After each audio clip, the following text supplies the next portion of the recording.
El doctor Puig es médico especialista en cirugía general y el aparato digestivo. Es fellow en cirugía por la Facultad de Medicina de la Universidad de Harvard en Boston, miembro de la Academia de Ciencias de Nueva York, Asociación Americana de Avance de Ciencia, un montón de cosas. Yo le dije, está sobrecapacitado para esta entrevista.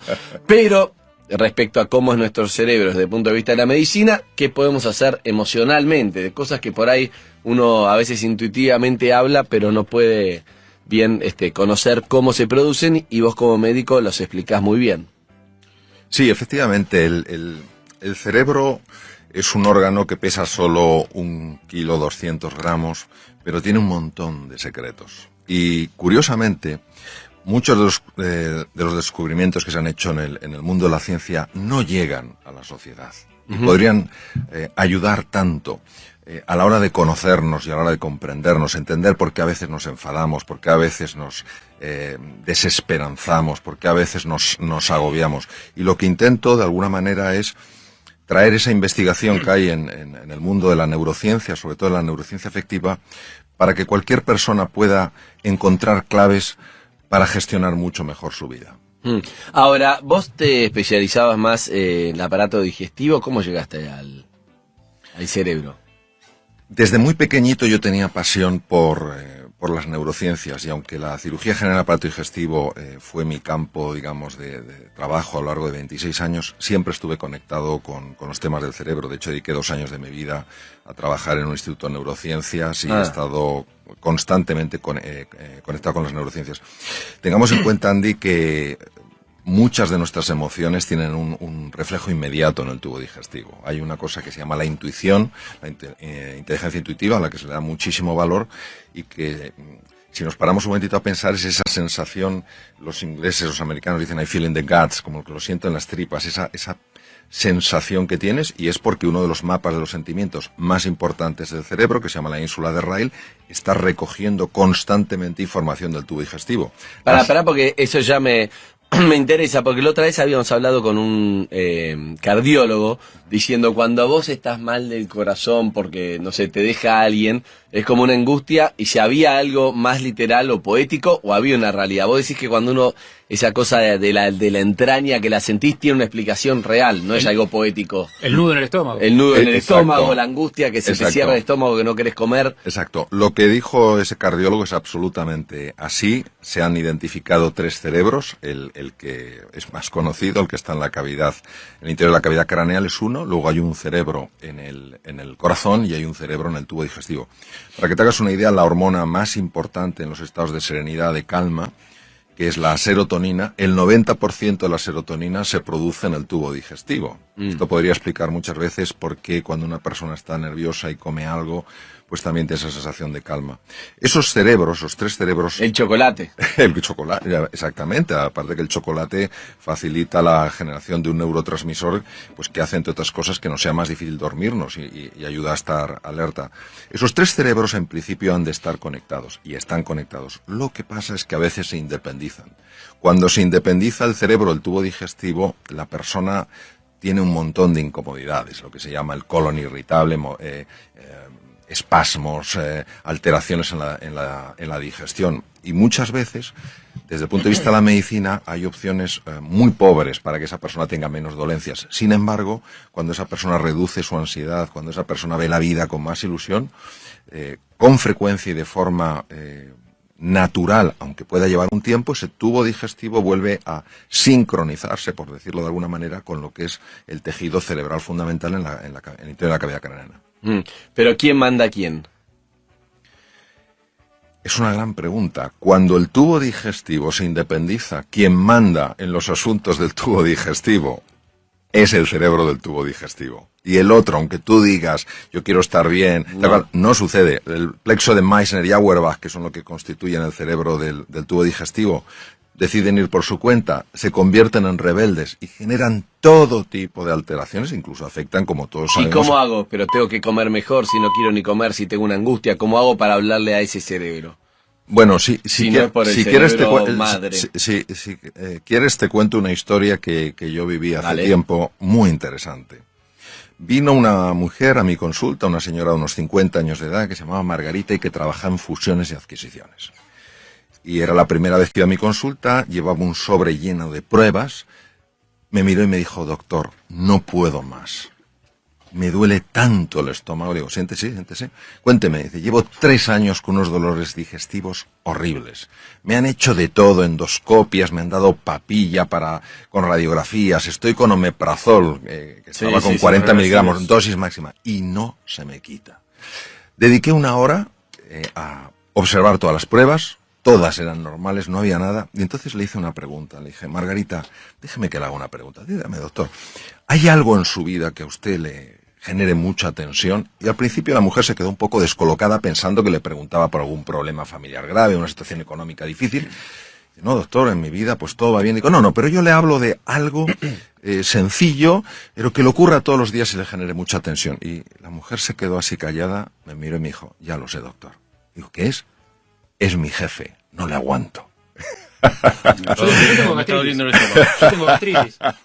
Y entonces le dije, pues ya tenemos el remedio para su estómago. Y recuerdo perfectamente... Cambia de trabajo. No, fíjate, recuerdo perfectamente que me miró y me dijo, ¿otra endoscopia? Digo, Margarita, si se la han hecho hace 2 meses, ¿me subirá la dosis de omeprazol? Digo, Margarita, hasta dosis máxima. Dice, entonces, ¿qué me sugiere? Y le dije, pues a partir de ahora, cada vez que vaya a su trabajo y vea a su jefe, le va a sonreír. Yo creo que me miró pensando que había topado con el cirujano más imbécil del mundo mundial. Y lo primero que me dijo fue, doctor, mi jefe no se lo merece. Y ahí la agarró. Estaba ya súper tensa y colorada y le digo, si no es por él, es por usted. Y me dice, no me va a salir. Digo, pues finja. Digo, pero es que lo que usted me pide es imposible. ¿Cuánto tiempo lleva usted con dolor de estómago, Margarita? 3 años. ¿Y cómo se ve así? Es horrible. ¿Por qué no lo prueba? Se fue y yo, francamente, no sabía si lo iba a probar. Más bien pensaba que no. A las 2 semanas mi enfermera salió para llamar al siguiente enfermo y era Margarita. Se asomó por la puerta, me miró y me dijo, doctor, si no lo veo, no lo creo. Siéntese, cuénteme. El primer día tuve que utilizar todos los músculos del cuerpo para esbozar una tenue sonrisa. Pero conforme fue pasando el tiempo, sucedieron cosas muy curiosas. La primera es que mi jefe empezó a cambiar. La segunda es que dejó de dolerme el estómago, pero la tercera es muy llamativa. Verá, yo no le dije, me comentó, que aparte del omeprazol tomaba sobrecitos de Almax. El Almax es un producto que tú te lo bebes para calmarte de forma inmediata el dolor de estómago. Es un alcalinizante. Entonces, mis compañeros en la oficina se dieron cuenta que no estaba tomando cada 2 por 3 el Almax. Y me preguntan, Margarita, ¿pero por qué no tomas el Almax? Y dice, pues porque he estado con un médico y se me ha quitado por completo el dolor de estómago. Dice, doctor, prepárese que le viene toda la oficina. Claro, porque por el jefe. Aquí la sonrisa tiene la capacidad de alterar el circuito de la angustia, ya que está mandando un mensaje al cerebro de que todo está bien. Si aguantas la sonrisa, el cerebro necesariamente tiene que hacer algo para adaptarse a ese mensaje. Aunque sea fingida. Aunque sea fingida. Es increíble porque, es increíble porque no es una nota espiritual que te le dice hay que ser feliz, hay que sonreír, que no la estamos desmereciendo, pero te lo dice alguien que es especialista en sistema digestivo, especialista de Harvard, y él lo que está diciendo es algo científico, sí. Para que no sea como vos sonreírle a la vida, que la vida te devuelve. Es algo científico que él dice, tu cerebro le ordena como que al reírte dice todo está bien, o sea, cambiás la cara de orto, por decirlo de alguna manera, le decís como que todo está bien y entonces todo el cuerpo entiende que todo está bien, o sea, como que el cuerpo es un reflejo de lo que vos ordenás, y si vos le pones todo el tiempo la cara de amargado, tu cuerpo va recibiendo eso. Es eso que estás diciendo es absolutamente... Yo estoy diciendo lo que estás diciendo vos. Es absolutamente así. La sonrisa auténtica, respecto a tu pregunta, que la descubrió en 1862 Duchenne, es una sonrisa que no es fingida, en la cual el músculo orbicular del párpado se contrae, es involuntario. Esta es la más potente. Sin embargo, incluso fingiéndola, no hablo de la sonrisa irónica, como me estoy riendo de ti, tal cual, sino haciendo ese esfuerzo por sonreír sin que te apetezca, ese arco que va al cerebro tiene literalmente la capacidad de cambiar el estado emocional. Lo mismo que utilizar palabras positivas. En Boston se hizo un estudio, en el hospital donde yo estaba, se proyectaron unas unos slides que tenían palabras negativas, una serie de voluntarios. Estuvieron unos minutos observando las palabras negativas. Imaginaros, pozo, oscuridad, problema, dificultad, imposibilidad. Se les sacó sangre y se les tomó una muestra de saliva para una técnica que se llama radioinmunoensayo, que es medir hormonas. Se observó una elevación del cortisol. El cortisol es la hormona del miedo. Se cambiaron las palabras y el cortisol inmediatamente bajó.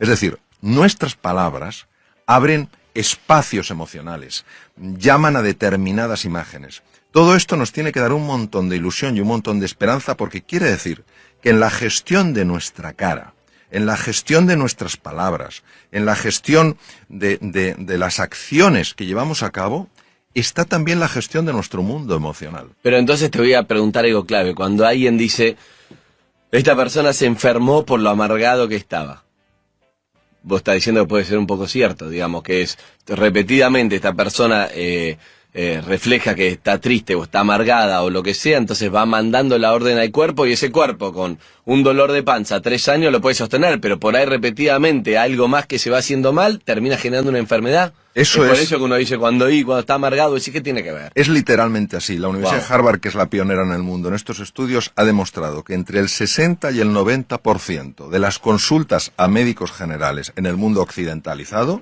son debidas a lo que se llaman emociones tóxicas. Por ejemplo, eso, la amargura, la frustración. Pondré un ejemplo muy sencillo y muy clarito. Cuando tenemos estas emociones tóxicas, el resentimiento, la ira, la frustración, de una manera estable, segregamos mucho esa hormona que se llama el cortisol. El cortisol se acopla a la membrana de los glóbulos blancos, de los linfocitos, es decir, células que nos protegen frente a bacterias, virus y tumores, y no la dejan funcionar. Por eso es más fácil tener un catarro, tener una gripe, etcétera. Esto es algo importantísimo que lo conozcamos, porque nos da mucha sensación de soberanía personal, de que podemos hacer realmente cosas para cambiar nuestros estados emocionales. ¿El estrés tiene que ver con eso? Cuando uno dice se enfermó por estrés, y el estrés que no dormís, estás todo el tiempo nervioso, alerta, ¿es un poco eso? Verás, el estrés es el gran desconocido, porque cuando oímos la palabra estrés, enseguida pensamos que es algo malo. El estrés es la reacción del organismo en su conjunto ante una perturbación que ha habido. Bien sea una perturbación externa, vamos por la calle y vemos un animal peligroso, o una perturbación interna, me tomo 27 bollitos y me sube muchísimo el azúcar. Hay una parte de ese estrés que es positiva, que se llama eustrés, la que me hace que esté más concentrado. Por ejemplo, yo aquí, pues vengo con muchísima ilusión, es un programa de radio importantísimo. Pero es una perturbación en mi vida, yo normalmente no estoy aquí. Entonces, esto hace que esté más concentrado, que esté más atento a lo que decís, más atento a las expresiones de vuestro rostro. Esto es positivo y es eustrés y me ayuda a crecer. Yo cuando salga de aquí, como persona he crecido. Sin embargo, hay una forma de estrés que se llama distrés, que es el que te anula, que es el que te frustra, que es el que te amarga y el que te hace daño. El distrés, hoy en día, se sabe que la causa número 1 es internamente, constantemente, estarnos hablando de una manera que, lejos de ayudarnos, lo que nos está es bloqueando. Nunca lo vas a conseguir, si es que es imposible, si es que eres un torpe, te faltan títulos académicos, no sé qué tal cual. Y es que se ha podido fotografiar porque hay tecnología que se llama resonancia funcional magnética para ver qué ocurre en el cerebro. ¿Qué áreas del cerebro se iluminan? Exacto, qué áreas del cerebro se iluminan cuando esa persona que ha sido atrapada hábilmente por entre comillas, engaños psicológicos, empieza ella a generar esas conversaciones. Y se han observado, por ejemplo, cambios importantísimos en el riego sanguíneo del cerebro. Pero ¿cómo hago? ¿Me tengo que mentir como Margarita? ¿Tengo que decir, vos sí podés, aunque no te la creas? ¿Cómo lo das vuelta? Esa es una magnífica pregunta. Mira, nosotros vivimos en espacios de la realidad. Es decir, lo que vemos es solo una parte de lo que es. No cabe duda que la vida tiene partes feas y partes muy duras. Y negarlas es negar la realidad. Lo único es que junto a esa parte de la realidad que no nos gusta, podemos también buscar esa parte de la realidad que existe. Es decir, esto no hay, esto no funciona. Bueno, ¿cómo podría hacer que funcionara?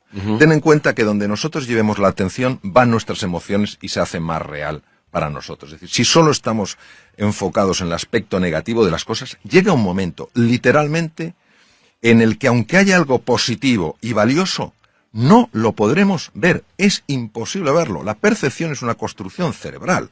Entonces, si yo estoy filtrando todo lo positivo, al final creeré que vivo y lo crees, y por ahí el otro que está alrededor tuyo te dice, pero mirá, tenés esto y esto, y vos no lo podés ver. Aunque otro te diga, un tercero te diga, mirá esta realidad, bueno, todo sí. Es tu propia realidad que ya no naturalmente que sí, hay lo que se llama el sesgo de atención, es decir, cada uno tiene su sesgo de atención. Hay personas, por ejemplo, y antes os he estado escuchando que habláis de la mentalidad positiva, sí. Hay personas que viven en un mundo de oportunidad, no niegan la realidad de los problemas, tampoco niegan la posibilidad de las oportunidades. Y hay personas que viven constantemente en un mundo de amenaza. Viven en el mismo espacio físico, pero no viven en el mismo espacio mental. Claro, si yo vivo en un espacio de amenaza, ni seré emprendedor, como estáis comentando antes, ni trataré a la gente con afecto, porque veré enemigos. Tengo miedo al fracaso, exacto, tengo todo el tiempo entonces, miedo. Y eso es la profecía que se autocumple. Si yo creo que hay oportunidades, encontraré una dificultad, tendré que lidiar con esa dificultad, pero yo no me concentraré, no llevaré toda mi atención al problema, sino también a la búsqueda de la solución, con lo cual es mucho más probable que la encuentre. Pero eso no es genético, no tiene que ver con la personalidad, es decir, soy una persona, hay personas que es como, voy para adelante. Yo hablaba con un amigo ayer, y que él no, le digo, pero vos cómo hiciste, fallecieron en un año y pico los dos padres, ¿no? Cuando tenía 20 y pico. Entonces le digo, ¿vos cómo saliste adelante de esta situación? Entonces él me dijo, bueno, es que no miro para atrás, me dijo. No miro para atrás. Así cuando tengo tal trabajo, cuando lo dejé ya está. Cuando fue lo de mi padre, digo, ¿de qué manera puedo seguir adelante con qué es lo que puedo hacer? Y bueno, me puse a trabajar, me puse a salir adelante. Y yo me pensaba, a mí en situaciones así, y yo todo el tiempo yo miro para atrás, por ejemplo. Estoy diciendo, cuando no sé qué, más melancólico, tal cosa. No puedo, es como es cada uno. Y eso digo, ¿yo lo puedo cambiar o es inerte a la personalidad de cada uno? Esa pregunta se la han hecho científicos a lo largo de muchos años y sobre todo cuando se descifró el genoma tomó una relevancia muy importante. Mira, Andy, fundamentalmente podemos decir así, podemos dar los siguientes datos. El 40% es genético y el 60% es no genético. Ahora bien, dicho esto, tenemos que añadir un nuevo elemento. ¿Quién hubiera pensado hace unos años? En la Universidad de Harvard, por ejemplo, no se podía hablar de esto, porque parecía que era algo esotérico. ¿Quién hubiera dicho hace unos años que los estados emocionales de la persona podían afectar al material genético? Hoy hay una ciencia de peso sólida, más que reconocida, llamada epigenética, que demuestra que los estados emocionales de las personas movilizan ciertas hormonas, moléculas de la emoción, que interactúan con la membrana de la célula, tienen acceso al material genético y hacen que unos genes se queden dormidos y otros genes despierten. Imaginaros el impacto de esto, es decir, hay algunos genes que es fabuloso que despierten, genes relacionados con neurotransmisores asociados a la inteligencia, y hay otros que es muy interesante que sigan dormidos, oncogenes, genes con relacionados enfermedades. Entonces, ¿qué quiere decir? Que una vez que se ha descubierto la epigenética, ya tampoco podemos decir 40 y 60, como decía nuestro gran filósofo José Ortega y Gasset, el ser humano no es un participio, es un gerundio. No estamos hechos del todo, sino que nos vamos haciendo. Yo entiendo que uno, forzándose a tener gestos positivos y a pensar en palabras positivas y en hablarse a uno mismo de manera positiva, puede generar ciertos efectos. Mi pregunta es, ¿eso no es muy a corto plazo? El cerebro en algún momento, así como las cucarachas se adaptan a los nuevos insecticidas, no se aviva de que lo estás queriendo engañar, de que esa sonrisa es falsa, de que en realidad el sentimiento profundo está más arraigado que lo que esa sonrisa puede remover. Muy bien. Vamos a ver. Lo primero que tenemos que entender es que esto es un proceso. Es decir, no es que una persona finja una sonrisa, estamos hablando que no es una mueca irónica, sino el caso Margarita. No, una sonrisa. Exacto. Sí, sí. Aunque todavía no le salga porque no tiene la emoción ni la simpatía hacia esa persona. Es un proceso. Entonces lo que tenemos que entender es el proceso. Y la pregunta es, ¿realmente el cerebro puede cambiar? Yo me acuerdo que cuando estaba en la Facultad de Medicina y tenía 19 años, teníamos una profesora de psicología, un poco dura la mujer, y dijo, a los 7 años la personalidad está totalmente definida. Yo me quedé un poquito... No, pero el cerebro es plástico, cambia. Exacto. Entonces, sí. Hoy sabemos que el cerebro es plástico. Entonces, la neuroplasticidad tiene dos componentes. Tiene dos facetas. Uno, la conexión de nuevas neuronas, y otro, la generación de nuevas neuronas a partir de células madre. Nosotros podemos generar entre 500 y 1000 neuronas a partir de células madre al día. ¿Qué quiere decir? Quiere decir que cuando nosotros estamos buscando el lado positivo de la vida, sin negar que hay un lado muy duro, muy doloroso y muy desfavorable, estamos cambiando la estructura física del proceso. Para que estamos influenciando sobre para qué van a servir las nuevas neuronas que se crean. Exacto, el nuevo tejido cerebral. Entonces, ten en cuenta que las células madre tienen que viajar 1 milímetro hasta el hipocampo y ahí en 21 días se han convertido en nuevas neuronas. Estas nuevas neuronas de la memoria y el aprendizaje reestructuran toda nuestra personalidad porque tienen conexiones a la corteza cerebral. ¿Qué quiere decir? Que en el fondo estamos reinventando nuestro cerebro y va pasando el tiempo. Y si nos mantenemos, si seguimos con nuestras caídas, con nuestras desesperanzas, diciendo esto es una tontería, pero volviéndolo a tomar, llega un momento en el que el cerebro realmente, físicamente cambia y de manera natural empiezas a ver con especial facilidad aquello de la vida que sí está bien. Con lo cual, tu forma de relacionarte con la vida es radicalmente distinta porque te relacionas con más ilusión, con más alegría. ¿Niegas el problema? No, pero das más peso a la oportunidad. Ok, está bueno.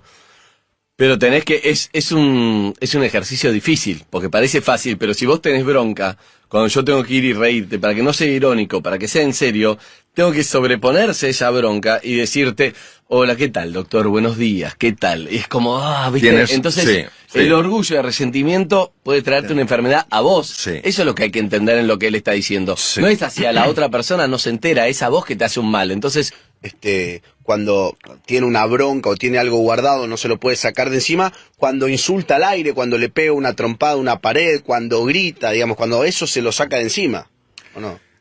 Mira, eso es verdad. La sensación que una persona tiene en esos momentos es de liberación. Lo que se ha visto es que cuando se utiliza con frecuencia ese canal, el tejido cerebral dedicado a la expresión violenta de las cosas aumenta.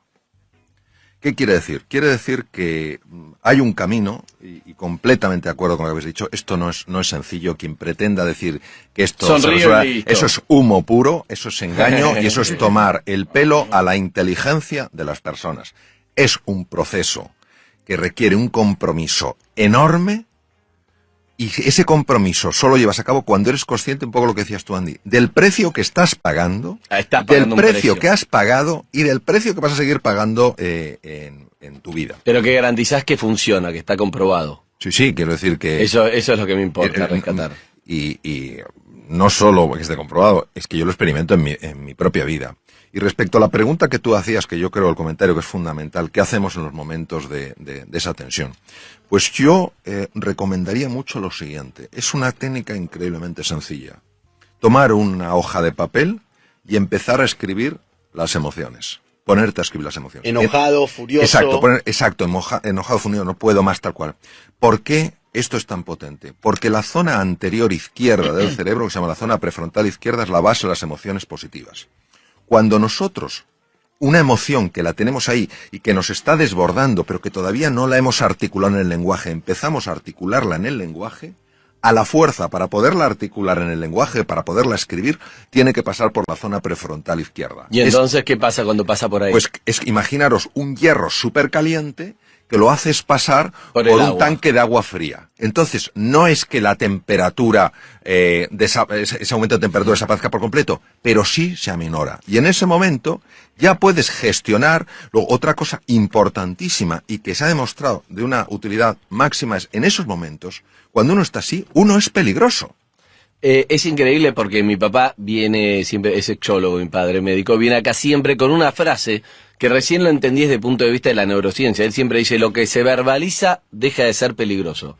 Y es exactamente lo que acaba de decir, que vos lo explicaste por qué es así, porque hay algo negativo que pasa por el otro lado del cerebro y eso lo tranquiliza. Entonces, o hay que decirlo o hay que escribirlo, está diciendo todo lo que uno siente. Lo que hoy sabemos desde la neurociencia, que han pasado muchos años, es que hay muchos elementos químicos. Y cuando hay esa frustración y esa tensión, hay una química que nos convierte en personas peligrosas. En ese momento, si tú vas a tu casa, vas a ver a tus hijos, vas a ver a tu mujer, a tu marido, a quien sea, y les vas a ver como oponentes, es decir, les deshumanizas. Entonces, hay otro sistema súper sencillo y súper potente para reducir esto, que es el ejercicio físico. No hablo de irse a un gimnasio, hablo de que en esos momentos de tensión empezar a andar deprisa por la calle. Los demás pensarán... Caminar. Claro, pero caminar acelerando el corazón y la respiración. ¿Por qué? No caminar normal. No caminar normal. Tienes que hacer así, como si fueras a perder el autobús, pero sin estar Sí. corriendo. ¿Por qué? Porque al hacer eso hay dos cosas que se ponen en marcha. Una de ellas se llama, o dos hormonas, se llama la oxitocina. Más conocida en la mujer, sin embargo en el hombre tiene un papel importantísimo. Y el otro es la beta-endorfina. Ambas hormonas tienen la capacidad de desconectar un núcleo cerebral que se llama la amígdala. La amígdala y el hipotálamo son las bases de las reacciones de ira. Por eso, si un día alguien sale del trabajo y está porque le han hecho la faena, le han maltratado, esos momentos que todos podemos experimentar en nuestra vida, mi propuesta para la evaluación de los radioyentes es que no vaya directamente a su casa. Porque sino que va a contaminar con porque lo va a esa ira contaminar todo. Esa activación produce una contaminación llamada resonancia límbica en todo el mundo, sin darte cuenta, por los gestos, por el tono. Entonces, que se ponga a andar deprisa, entonces produce una... ¿Cuánto tiempo al toque lo va a calmar? Pues mira, si la reacción de ira es intensa, necesita 20 minutos. Si es Caminando menos intensa, rápido. caminando rápido. Entonces, esa aceleración hace que la hormona, la oxitocina, empieza a desconectar la amígdala deja de interactuar con el hipotálamo, que es donde está donde ponía Freud, precisamente el id, la parte más bestia del ser humano, la ponía el hipotálamo, que el hipotálamo tiene el tamaño guisante, pero manda lo que no se sabe. Entonces, la amígdala desconecta el hipotálamo porque a su vez ha sido desconectada por la oxitocina. Y te hago una pregunta para entender un poco esa bronca, porque lo mismo que en otro momento, suponete que mi jefe me maltrató. Hay días que no te hace nada y un día que se me activaron los cables y tengo una bronca que es la que vos decís. ¿De qué depende eso? Depende. ¿Qué es lo que se produce? Es una pregunta importantísima. Depende de cómo yo evalúe en ese momento lo que está pasando. Vamos a ver. Hay hechos que son objetivos. Es decir, si a mí se me cae la botella aquí, todo el mundo lo ve y se decir, a mí se ha caído la botella. Pero hay hechos que hay un elemento que es subjetivo. Se cae la botella y yo mismo me digo, qué torpe soy. Eso es lo que genera todo el daño. Entonces, muchas veces, cuando somos hipersensibles a comentarios de los demás y nos enfadamos, es porque previamente nuestro diálogo interior nos ha estado poniendo la cabeza como una jaula de grillos. Lo que pasa es que como actúa a nivel inconsciente, nosotros no nos podemos... damos cuenta Exacto, y surge en ese momento. Exacto, no lo podemos oír, sí lo podemos sentir. Y hay que escribir entonces, todo el tiempo. Es importantísimo, es decir, es sencillo. Y aquí la prueba del algodón, como decimos en España, la prueba de eso es que se pruebe. Que Ahora, se prueben. Que se pruebe. Y empiezas A ver si el doctor es un vendehumo o no. Exacto, Que lo exacto. haga. Ahora, hay que hacerlo dándole una oportunidad al ejercicio. Ok. Es decir, hay que hacerlo en serio. No escribo 3 garabatos, esto no funciona. Ok. No, porque hay que tener en cuenta que la venganza, y voy a decirlo en sentido metafórico, es muy dulce. Okay. Ya es muy atractivo decir, este se va a enterar. Bueno, que sepamos que cuando alguien nos hace una faena en el coche, y tenemos toda razón para enfadarnos, a quien le sube la tensión arterial es a mí. Al que se le altera el sistema inmunológico es a mí. Es decir, es una forma, no digo de egoísmo, sino de sano cuidado de uno mismo. Se trata de conocerse para comprenderse y comprenderse para superarse. Vamos a ver. Hay veces en la vida en las que a nivel personal o profesional, con pequeños cambios vamos tirando. Eso no es reinventarse. Okay. Pero hay veces que a nivel profesional o personal tenemos que hacer cambios radicales, transformaciones profundas. Y en ese momento necesitamos aflorar de nuestro interior talentos, capacidades que no sabemos que tenemos y que son esenciales para dar ese paso. Es en medio de la noche, cruzando el desierto, saliendo plenamente de la zona de confort, de nuestra zona conocida, de nuestro status quo, cuando descubrimos verdaderamente la realidad de quiénes somos. La reinvención no quiere decir que te tengas que cambiar convertir en una persona distinta. Eres fantástico con quien eres. La reinvención es una invitación para que tu forma de ser y de estar en el mundo pueda traerte de la vida mucho más de eso que a ti te ilusiona. ¿Y cómo conozco qué herramientas tengo que no sé que las tengo? ¿Cómo las conozco? Claro, la reinvención implica que tenemos que encontrar una fuerza lo suficientemente grande para salir de la zona conocida, la zona de confort. De la zona de confort. Hay veces que uno lo puede elegir o hay veces que la vida te lleva a eso. Exacto, exacto. Entonces, de la zona de confort se pueden salir de dos maneras. Uno, la vida te saca. Ya está, estás fuera. Con lo cual, no tienes más remedio que ponerte en marcha.